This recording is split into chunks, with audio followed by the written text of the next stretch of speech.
പാഠമല്ലേ നമ്മൾ പഠിച്ചുകൊണ്ടിരുന്നത്. നമ്മളൊരു ബലത്തെ കുറിച്ച് പഠിച്ചായിരുന്നു. ഏതായിരുന്നു ആ ബലം? കോഷ്യന്റ് ബലത്തെ കുറിച്ചാണ് പഠിച്ചത്. എന്തായിരുന്നു കോഷ്യന്റ് ബലം? ലക്ഷ്മി പറഞ്ഞേ.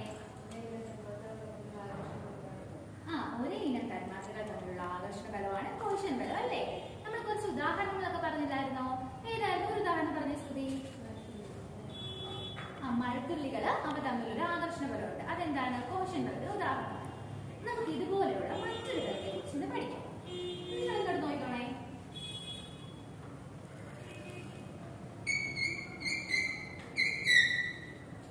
എന്തോ എഴുതിയിരിക്കുന്നേ? ദ്രവബലങ്ങൾ. നിങ്ങൾക്ക് ഇത് കാണാൻ കഴിഞ്ഞല്ലോ? നന്നായിട്ട് കാണാൻ കഴിയുന്നില്ലേ? എന്തുകൊണ്ടാ ടീച്ചർ ചോക്ക് വെച്ച് ബോർഡിൽ എഴുതിയപ്പോ നിങ്ങൾക്ക് കാണാൻ കഴിഞ്ഞേ?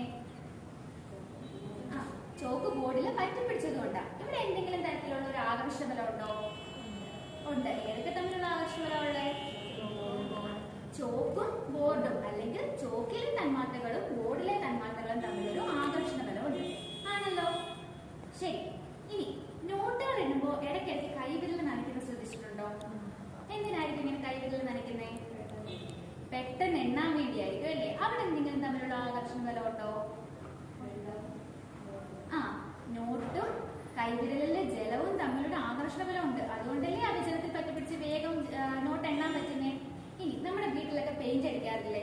പെയിന്റ് അടിക്കുമ്പോ ഈ പെയിന്റ് എങ്ങനെയാണ് ഭിത്തിയിൽ ഇങ്ങനെ പറ്റിപ്പിടിച്ചിരിക്കുന്നേ? അവിടെ എന്തെങ്കിലും തമ്മിലുള്ള ഒരു ആകർഷണ ബലം ഉണ്ടോ? ഉണ്ട്. ഏതൊക്കെ തമ്മിലുള്ള ആകർഷണ ബലമുള്ളേ?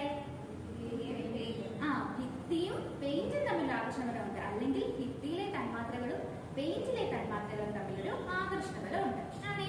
ടീച്ചർ കഥ പറയട്ടെ. മനു എന്ന് പറയുന്ന ഒരു 6ാം ക്ലാസ്സിൽ പഠിക്കുന്ന ഒരു കുട്ടിയാണേ.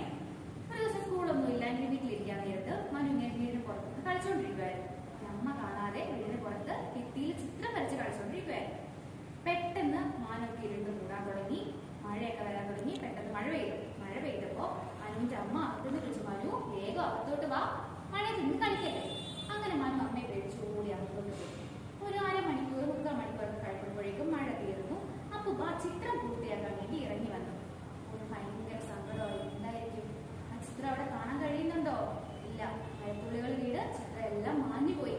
അവിടെ കുറെ മഴത്തുള്ളികൾ ഇങ്ങനെ പറ്റിപ്പിടിച്ചിരിക്കുക ചെയ്യുന്നുണ്ടായിരുന്നുള്ളൂ. എന്തുകൊണ്ടായിരിക്കും മഴത്തുള്ളികൾ ഭിത്തിയിൽ പറ്റിപ്പിടിച്ചിരുന്നേ? മഴത്തുള്ളികളും ഭിത്തിയിലെ തന്മാത്രകളും തമ്മിൽ ആകർഷണ ബലമുണ്ട്. മഴത്തുള്ളികളിൽ തന്മാത്രകളുണ്ട്, ഭിത്തിയിലും തന്മാത്രകളുണ്ട്. ഇവ തമ്മിൽ എന്തുകൊണ്ട്? ഒരു ആകർഷണ ബലമുണ്ട്.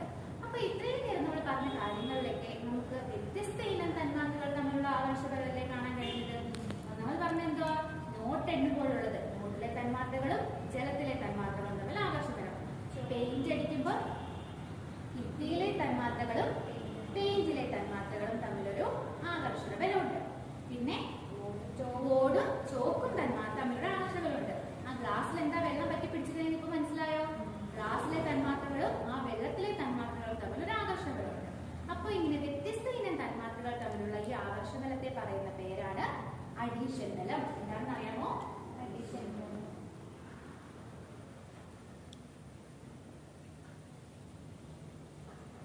അപ്പൊ എന്തായിരുന്നു അഡീഷൻ ബലം? വ്യത്യസ്ത ഇനം തന്മാത്രകൾ തമ്മിലുള്ള ആകർഷണ ബലം. അതാണ് അഡീഷൻ ബലം എന്ന് പറയുന്നത്. അപ്പൊ നിങ്ങൾ നാളെ വരുമ്പോ ഈ അഡീഷൻ ബലം നമുക്ക് ചുറ്റും ഒരുപാട് നമുക്ക് കാണാൻ പറ്റും.